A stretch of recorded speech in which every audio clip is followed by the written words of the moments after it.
तो ये साहस मुझे मिला महात्मा ज्योतिबा फुले से, जिन्होंने कहा कि तुम्हारे कदम कदम पे कांटे बोए जाएंगे, तुमको परीक्षा में नंबर कम दिया जाएगा। ये कलम कसाई हर जगह बैठे, ये कलम कसाई हर जगह बैठे हुए कलम कसाई नाम दिया, जो आपके बच्चों की मेरिट निर्धारित करते हैं। आपका बच्चा रिटन पास हो जाता है, लेकिन इंटरव्यू में उसको नंबर कम दिया जाता है। ये कलम कसाइयों से तुमको सावधान रहना है। जितना पढ़ोगे उतना ज्यादा कलम कसाइयों की पोल तुम्हारे सामने आती रहेगी। मुझसे बनारस में जब मैंने ज्वाइन किया तो बस ज्वाइन करते ही करते ये बनारस के हम लोगों ने अभी रिसेंटली एक मीटिंग की थी, सभी ओबीसी और एससी प्रोफेसर्स ने, तो सभी लोगों ने अपना एक्सपीरियंस बताया और ये कहा कि हमको जाति के बारे में सबसे पहली बार बीएचयू आने के बाद पता चला।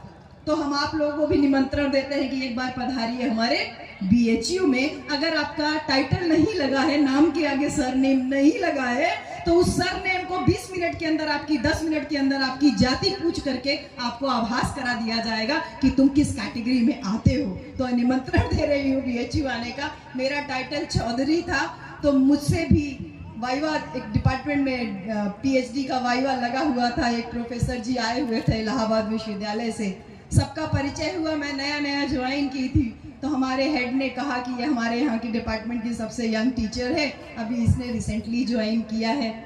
तो पूछे नाम क्या है, बोले डॉक्टर इंदु चौधरी। तो उस प्रोफेसर ने, ब्राह्मण प्रोफेसर ने मुझसे पूछा कि आप बंगाल की चौधरी हैं कि उड़ीसा की चौधरी हैं।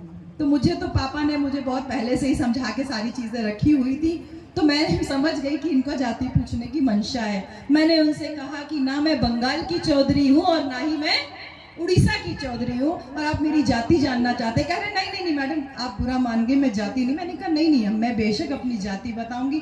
तो ऐसा कहा जाता है कि महिलाओं की कोई जाति नहीं होती, क्योंकि पूछने वाला ब्राह्मण था। मेरी माँ ब्राह्मण नहीं है, मैं पहले बता दे रही हूँ, लेकिन मैंने कह दिया कि मेरी माँ जो है वो ब्राह्मण थी और पिताजी उन्हीं के घर में हरवाही करते थे। तो बस इतना ही मैंने बोला। मैंने कहा सर अब बाकी आप जाति आप समझ लीजिए कि हमारी जाति क्या होगी। शर्मिंदा बहुत हुए। ये साहस मुझे जो इतने दम से बोलने का मिला, ये साहस मुझे मौलाना मजरूर हक से मिला, जिन्होंने कहा कि मैं माफ़ी नहीं मांगूंगा, मैं जुर्माना नहीं भरूंगा, मैं जेल जाना पसंद करूंगा। ये साहस मुझे मिला महात्मा ज्योतिबा राव फुले से, जिनको एक बारात से सिर्फ इस वजह से निकाल दिया गया कि वो शूद्र जाति के थे। आप टीका आज लगाए हो, चंदन लगाए बैठे हो, हाथ में धागा बांधे बैठे हो, बहुत लोग चुटिया भी रखते हैं, जनेऊ भी पहनते हैं। आप अपने आप को अपर कास्ट मानते रहो, लेकिन आप ही के पूर्वज महात्मा ज्योतिबा राव फुले को बारात से सिर्फ इसलिए निकाल दिया गया क्योंकि वो नीच जाति के थे और ब्राह्मणों के बगल में चल रहे थे। वो भी अच्छा कपड़ा पहनते थे, रईस खानदान में जन्म हुआ था, अच्छे जमींदार थे, लेकिन जाति से ऊपर वो नहीं उठ पाए। जब वो वहां से निकाले गए तो उन्होंने अध्ययन किया और जाना कि ये लोग जिनके गले में मटका बंधा है, ये लोग जिनके कमर में झाड़ू लगी है, इनकी ऐसी हालत क्यों है? क्यों हम इतना पढ़ने के बाद, इतना संपन्न होने के बाद भी हमारी जाति हमारे पेशे से क्यों ऊपर रखी जा रही है? हमारा पेशा क्यों ऊपर रखा जा रहा है? हमारी जाति क्यों ऊपर रखी जा रही है? पैसा रुपया क्यों नहीं मायने रख रहा है? तब उन्होंने कहा शिक्षा इसका जड़ में है। समस्या को जाना, समस्या की जड़ में गए और बोले शिक्षा बिना मति गई, मति बिना गति गई, गति बिना नीति गई, नीति बिना धन गया और धन के बिना ये समाज गुलाम बन गया। मैं एक विनती करूंगी आगे बोलने से पहले कि प्लीज ताली मत बजाइएगा। मैं आपसे वोट मांगने नहीं आई हूँ। हम एक विचार परिवर्तन की लड़ाई लड़ रहे हैं। मैं बनारस हिंदू यूनिवर्सिटी से यहाँ नेता बनने भी नहीं आई हूँ। एक विचार परिवर्तन की लड़ाई लड़ रहे हैं और उस विचार परिवर्तन के तहत मैं आपके बीच में आई हूँ। मेरी वाणी से अगर एक भी व्यक्ति प्रभावित होता है या उसके जीवन में परिवर्तन होता है तो मेरा उतना दूर से आना सफल होता है, मैं ये मानती हूँ। महात्मा ज्योतिबा राव फुले को समझ में आया कि समस्या की जड़ में है आपका शिक्षित होना, और फिर जब शिक्षा के लिए उन्होंने दरवाजा खोला तो मैं फिर शुक्रिया अदा करती हूँ कि मुझे आज बोलने का साहस मेरे महात्मा ज्योतिबा राव फुले की वजह से मिला, जिन्होंने औरतों की शिक्षा के लिए पहला स्कूल खोला। लेकिन ज्योतिबा फुले के साथ साथ, महात्मा ज्योतिबा फुले के साथ साथ मैं धन्यवाद करना चाहती हूँ अम्मी फातिमा शेख का और भाई उस्मान शेख का, जिन्होंने अपनी जमीन पे महात्मा ज्योतिबा राव फुले को दिया, जिसपे वो विद्यालय उन्होंने खोला औरतों की शिक्षा के लिए, जिसकी वजह से आज मेरे जैसी महिला पढ़ लिख करके बीएचयू में प्रोफेसर बन पाई।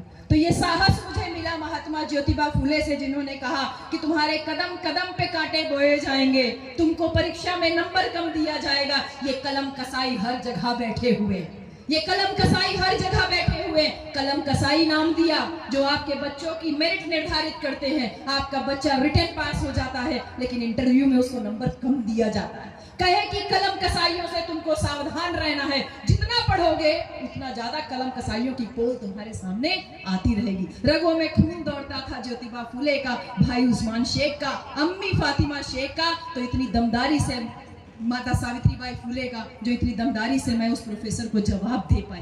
रगों में खून दौड़ा छत्रपति शाहू जी महाराज को, जिन्होंने अपने राज्य में पहली बार 50% आरक्षण लागू किया।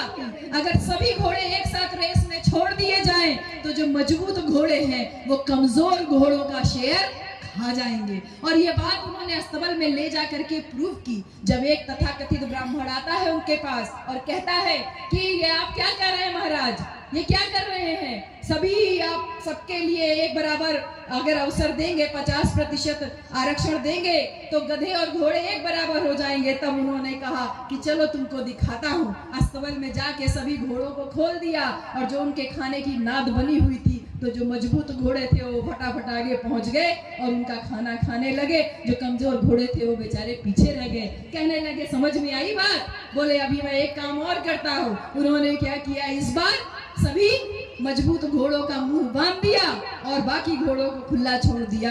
तो जो कमजोर घोड़े थे फटाक से आगे पहुंचे, अपना शेयर वो खा पाए। उन्होंने कहा देखो ये बराबरी मैं चाहता हूँ समाज में भी आए, और वो बराबरी जो छत्रपति शाहू जी महाराज ने अपने कोल्हापुर में लागू करके दिया, उसी बराबरी का नतीजा है कि मैं बनारस हिंदू यूनिवर्सिटी में प्रोफेसर बन पाई। मेरी रगों में खून दौड़ता है बाबा साहब डॉक्टर भीमराव अंबेडकर का, जिन्होंने जब वो छोटा बच्चे थे क्लास 6 में और क्लास 6 साल की उम्र में जब कक्षा में गए, तो टीचर कॉपी चेक नहीं करता था, ऐसे फेंक देता था, तू अछूत है, तू महार है, तू पढ़ के क्या करेगा।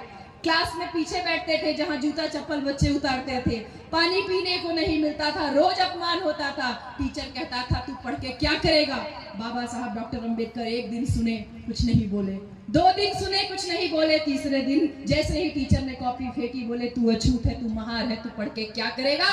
बाबा साहब डॉक्टर अंबेडकर एक छोटा सा बालक थे, उठ के खड़े होते और कहते हैं मास्टर आज तो तूने ये कह दिया कि मैं अछूत हूँ, मैं महार हूँ, मैं पढ़ के क्या करूंगा, लेकिन आज के बाद अगर तूने ये बात कही तो मैं तेरा जूतों से स्वागत करूंगा, इसके नीचे मैं बात नहीं करूंगा।